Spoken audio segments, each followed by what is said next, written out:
AITA for divorcing my wife after she gave our house fund to her ex for groceries. My name is Derek. I am 34, and I work as an operations coordinator for a regional grocery distributor, which is a fancy way of saying I spend most of my day fixing delivery schedules before they ruin somebody's week. I live in St. Louis County, Missouri, in a rented 2-bedroom townhouse with my wife, Meredith, and our old rescue beagle, Pickles, who snores like a lawn mower and somehow owns more blankets than we do. Meredith and I had been married for 6 years and together for almost 9. Until this situation happened, I thought our biggest problem was deciding whether we were ready to buy a house or keep pretending Zillow was just a harmless hobby. We were not rich, but we were finally doing okay. Our townhouse sat near a strip of chain restaurants, a Walgreens, a credit union, and a gas station that always had one pump wrapped in a yellow bag like it was part of the landscaping. Rent kept climbing, groceries kept getting more ridiculous, and every month felt like trying to stack plates during an earthquake. But we had a plan. Every paycheck, I put money into our joint checking account. Meredith did the same from her job as an assistant office manager at a dental clinic. After rent, utilities, insurance, groceries, and Pickles' increasingly expensive senior dog needs, we moved a set amount into our down payment fund. We had a spreadsheet. We had a shared notes app. We had a rule that anything over $200 had to be discussed first. That rule was actually Meredith's idea. She used to say, money secrets ruin marriages faster than infidelity. I believed her, partly because she sounded so certain, and partly because I grew up in a house where financial arguments were constant background noise. My parents could turn a missing $20 bill into a 3-day silent treatment. I learned early that yelling never made the numbers better. So, as an adult, I became the kind of person who checked receipts, paid bills on time, and kept a little emergency account separate because sleeping at night mattered to me. Meredith said she liked that about me. She said I made her feel stable. Before we got married, she told me about Trevor, her ex-boyfriend. Trevor had been charming in the way unreliable people sometimes are. He could talk a landlord into waiting until Friday, talk a mechanic into a payment plan, talk Meredith into covering his share of rent, and then make her feel selfish for mentioning it later. She told me he had bounced checks, opened a store card in her name, and once talked her into paying for a transmission repair on a car he sold 2 months later. She called him a chapter she was embarrassed she ever wrote. So, when his name came back into our lives, I did not recognize the threat at first. I thought the threat was the past. I did not understand that the real issue was how much of our present Meredith was willing to hand back to him. The first warning came in the most ordinary way possible. Pickles was out of food, and he gets dramatic about it. He stood beside his empty bin that evening and looked at me like I had personally betrayed every dog in America. I stopped at PetSmart after work to buy his senior formula. It was the one with the smiling, gray-muzzled dog on the bag and a price tag that made me whisper, "You better live forever, buddy," every time I bought it. The store was bright and smelled like rubber toys and hamster bedding. There was a kid near the fish tanks begging his mom for a lizard. I put the bag of food on the counter, added a pack of dental chews because Pickles' breath was terrible, and tapped my debit card. Declined. I blinked at the screen. The cashier, a young guy with tired eyes and a name tag that said Mason, gave me a polite little smile. "Sometimes the chip reader acts weird," he said. I tried again. Declined. There is a specific kind of heat that crawls up your neck when your card declines in public. It is not just embarrassment. It is your brain trying to solve 12 problems at once while everyone behind you pretends not to listen. "Let me step aside for a second," I said. I moved near a display of squeaky ducks and opened the credit union app. Our joint checking balance was $18.42. That made no sense. My paycheck had landed 2 days earlier. Meredith's paycheck had landed the week before. Rent was paid, utilities were normal, and neither of us had made any big purchases. I stood there staring at that number while Mason pretended to adjust receipt paper at the register. I transferred money from my separate emergency account, bought the dog food, and carried it out to my truck. I did not start the engine. I just sat there with the receipt in my lap, the May humidity pressing against the windshield, and scrolled through transactions. At first, everything looked ordinary. Schnucks, Amarin, Spectrum, Target, a lunch place near Meredith's clinic that charged $14 for a salad that looked, from the tiny receipt image, like lawn clippings with chicken. Then I saw 5 transfers from the past 2 weeks. $480, $320, $250, $480 again, $190. The notes were boring on purpose. Groceries, office supplies, Janus meds, Costco split, dental reimbursement. But the recipient was not a store, her office, Costco, or her mother. It was T. Hale. Trevor Hale. Her ex. The guy she once described as a chapter she was embarrassed she ever wrote.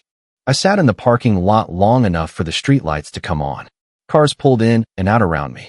A woman loaded cat litter into a minivan. A man argued with someone over speakerphone near the cart return. Normal life kept moving, rude and indifferent, while I stared at my phone and felt the first crack run straight through the middle of mine. When I got home, Meredith was at the kitchen counter eating Greek yogurt straight from the container and watching a video on her phone. The house smelled like lemon cleaner and the chicken taco meat she had meal prepped the night before. Pickles came skittering across the laminate floor, nails clicking, tail going crazy like I had returned from a long journey instead of PetSmart. Meredith looked up. "Did you get the food?" "Yeah." I set the bag down by the pantry. She must have heard something in my voice because her thumb stopped moving on her phone. "What is wrong?" I leaned against the counter and kept my tone even. "Why did our card get declined?" She froze for half a second. Just half a second, but I saw it. Then she sighed, tired and annoyed, like I had started an argument she had already decided was beneath her. "Probably because your auto insurance came out. Didn't you say that was this week?" "It did," I said. "For $116. That does not explain almost $2,000 missing." Her face changed. Not panic exactly. Calculation. I put my phone on the counter with the transaction list open. "Why are we sending money to Trevor?" Meredith looked at the screen. Then she looked at me. "It is not what it looks like." I dislike that sentence. It is almost always exactly what it looks like, only worse. "Then explain what it is," I said. She put the yogurt down and rubbed both hands over her face. "His mom had some medical stuff. He was embarrassed. He didn't want to ask anyone.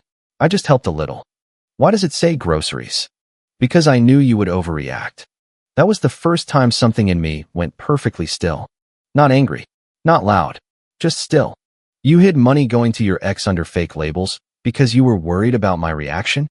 "Derek, listen to yourself. You are already making it sound terrible." "It is terrible. He needed help. It was temporary. How much have you sent him?" She looked toward the living room, where the TV was off and laundry sat folded in a basket. "I don't know. Maybe around 1,500. I turned the phone toward her and showed her the 2-week total. She closed her eyes. "Okay," she said quietly. "More than that. But I was going to put it back." "From where?" "My bonus." Meredith did not get bonuses. Her dental clinic gave out Starbucks gift cards, logo pins, and passive-aggressive appreciation emails about teamwork. I waited for her to correct herself. She did not. That night, we barely spoke. She cried a little in bed and told me I was making her feel judged. I lay beside her in the dark listening to Pickles snore from his blanket pile and tried to separate what I knew from what I felt. What I felt was intense anger. What I knew was that anger made people sloppy. The next morning, I got up early and made coffee before my 7:30 logistics call. Meredith was still asleep. I opened the credit union app on my laptop and went back 6 months. The pattern was not obvious at first because she had been careful. Small transfers, different notes, never more than $500 at a time. Always after payday, always before I usually sat down to reconcile the spreadsheet. Some went through Cash App, some through Zelle. Some were bank transfers with innocent-looking memo lines. Groceries, office supplies, Janus meds, Costco split, reimbursement, staff lunch, urgent bill. A few were marked as going to people I recognized, her sister, her mom, one of her co-workers from the clinic. But when I clicked into the details, several had the same destination account hidden behind different display names. T. Hale. Trevor. By the time I finished, my coffee had gone cold. The total was $27,860. I stared at that number until it stopped looking like money and started looking like years. Years of skipping vacations because we were being smart. Years of buying store-brand cereal and joking that the raccoon on the box looked trustworthy. Years of telling myself my 10-year-old truck could survive another winter. Years of Meredith saying, We are so close, Derek. We just have to be disciplined. The down payment spreadsheet was still open in another tab. We should have had enough to start seriously talking to a lender by fall. Instead, the actual balance looked like someone had been quietly drilling holes in a bucket while I kept pouring water in. I did not confront her that morning. I went to work. That sounds calm when I write it, but it was not calm. It was white-knuckled control. I sat through a meeting about delayed produce shipments and nodded while one of our drivers complained about a dock manager in Jefferson City. All I could think was that my marriage had turned into a spreadsheet with missing rows. At lunch, I sat in my truck behind the warehouse and called Janice, Meredith's mother. Janice was 61, polite to the point of self-defense, and the kind of woman who said, "Oh, goodness," when she meant something much stronger. She lived about 20 minutes away in a ranch house with 2 mini decorative pillows and a refrigerator full of expired salad dressing she refused to throw out. When she answered, I kept my voice casual. "Hey, Janice. Sorry to bother you. I just wanted to check how you were feeling." Meredith mentioned helping with some medication costs, and I wanted to make sure everything was okay. There was a pause. Medication costs. My stomach dropped. "Yeah," I said. She said there were some bills. I just wanted to check in. Janice went quiet again, long enough that I could hear a TV murmuring in the background. Then she said, "Honey, what medication costs?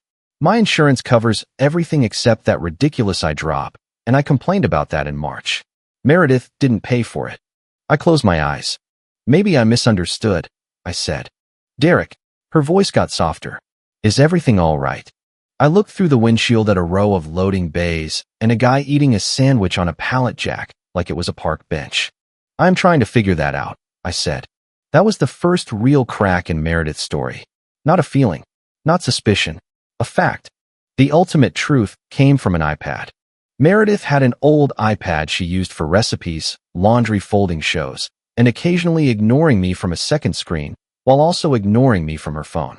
It stayed on the little desk near the kitchen, beside a stack of mail and a jar full of pens that mostly did not work. 2 mornings after I called Janice, I was making coffee before work.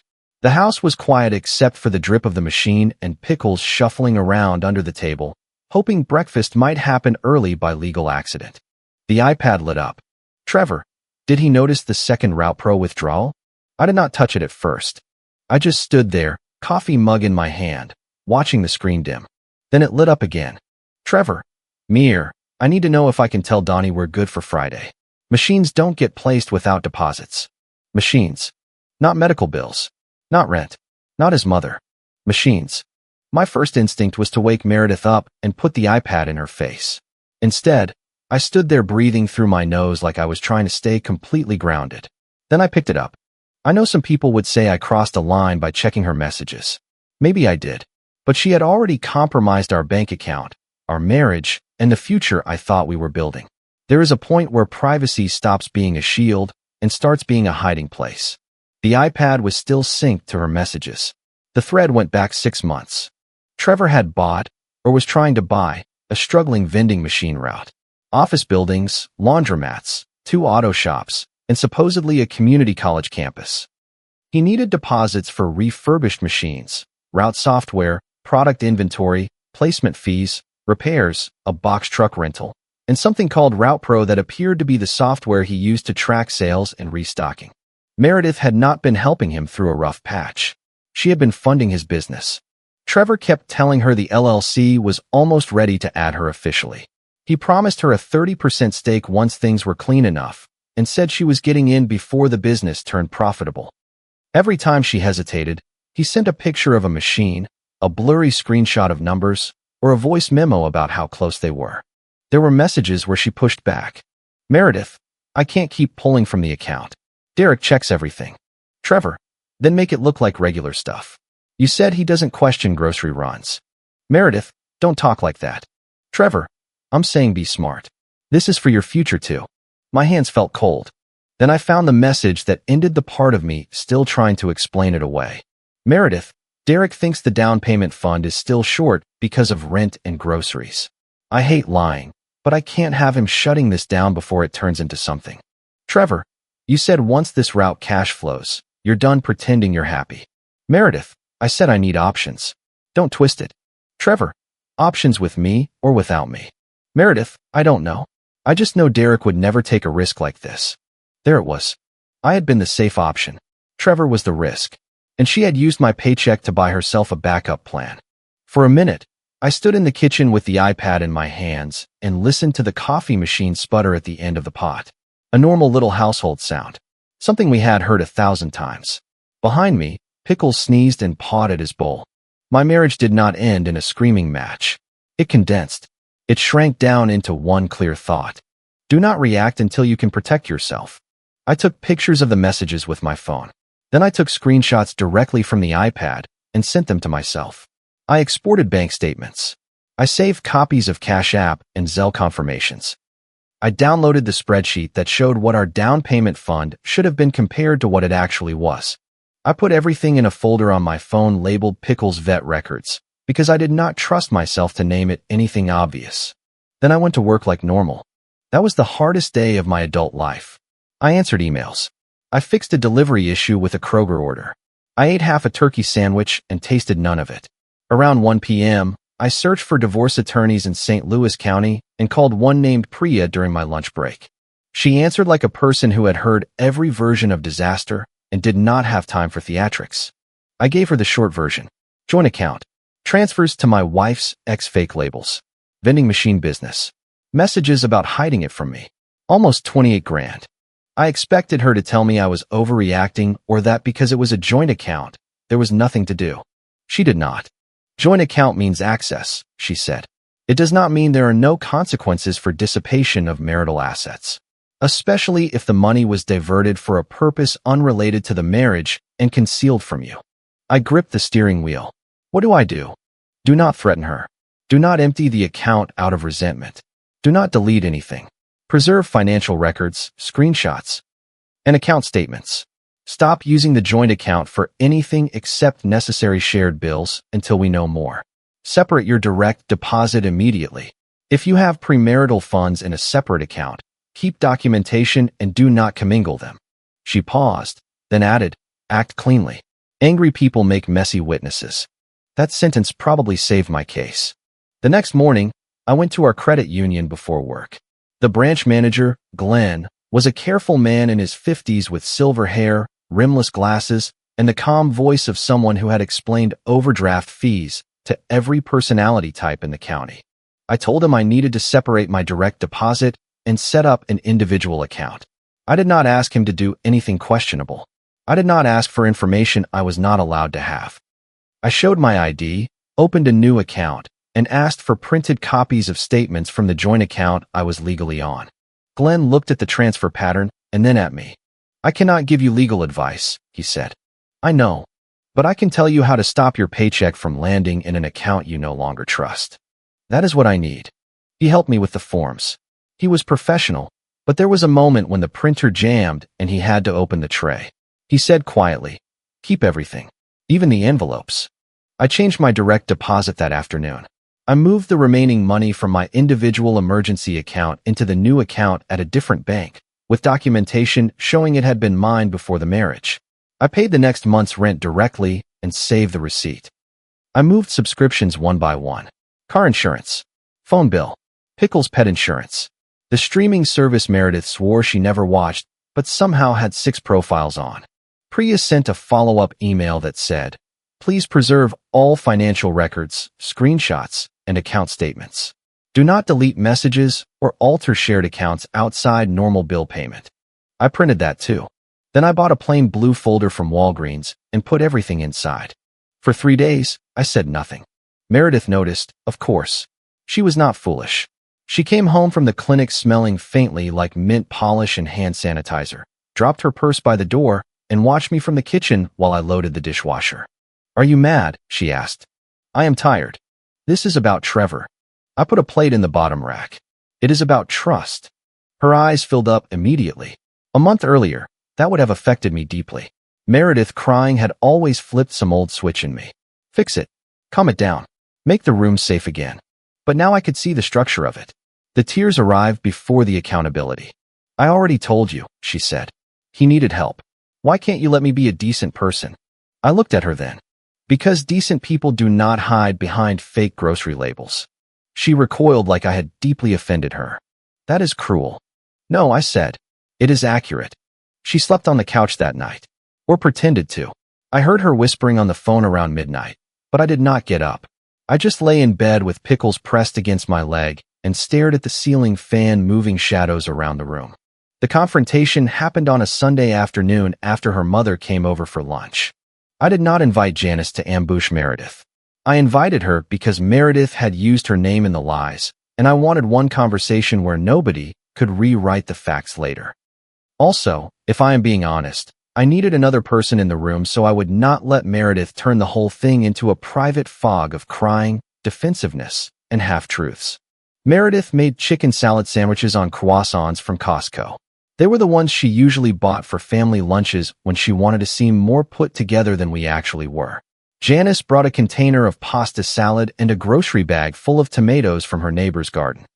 Pickles stationed himself under the table in case emotional tension caused anyone to drop lunch meat. Nobody said anything real for the first 20 minutes. Janice talked about a woman from church whose son had moved to Arizona. Meredith asked too many follow-up questions.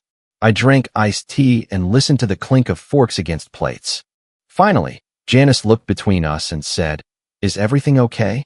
Meredith answered too fast. "Derek has been acting weird because I helped an old friend with money." I set my glass down. "That is not what happened." Meredith's head snapped toward me. Her expression said I had broken a rule. I got up, walked to the small desk by the kitchen, and brought back the blue folder. I placed it on the table between the pasta salad and the napkin holder. Meredith stared at it. Janice looked confused. "What is that?" "Bank statements," I said. "Transfer records. Screenshots. A timeline." Meredith's face went pale. "Derek," she said softly. I opened the folder. The first page had one number printed at the top. $27,860. Janice's mouth opened slightly. I said, "That is how much marital money I can document going from our joint account to Trevor or expenses connected to Trevor's vending machine business.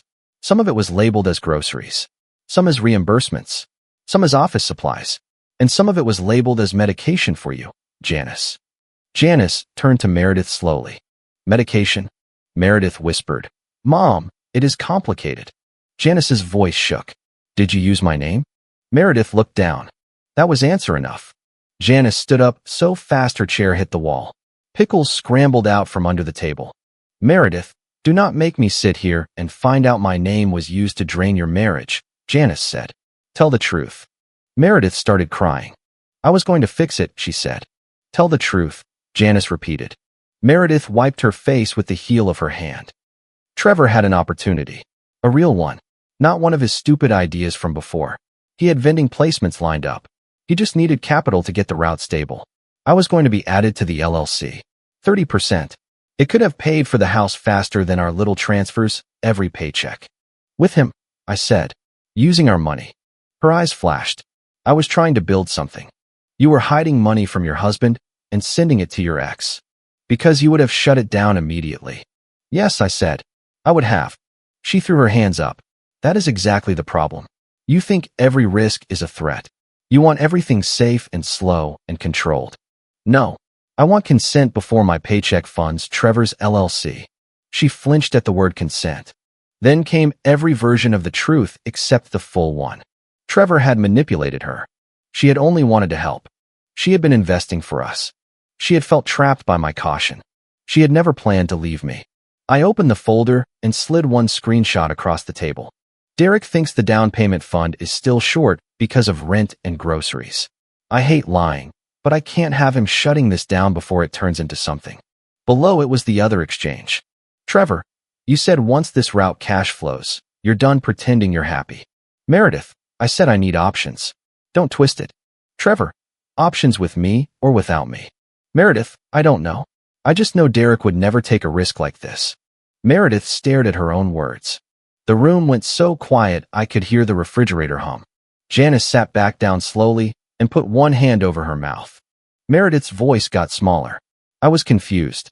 "You were planning," I said. "No. I was scared. There is a difference. Not to the bank account."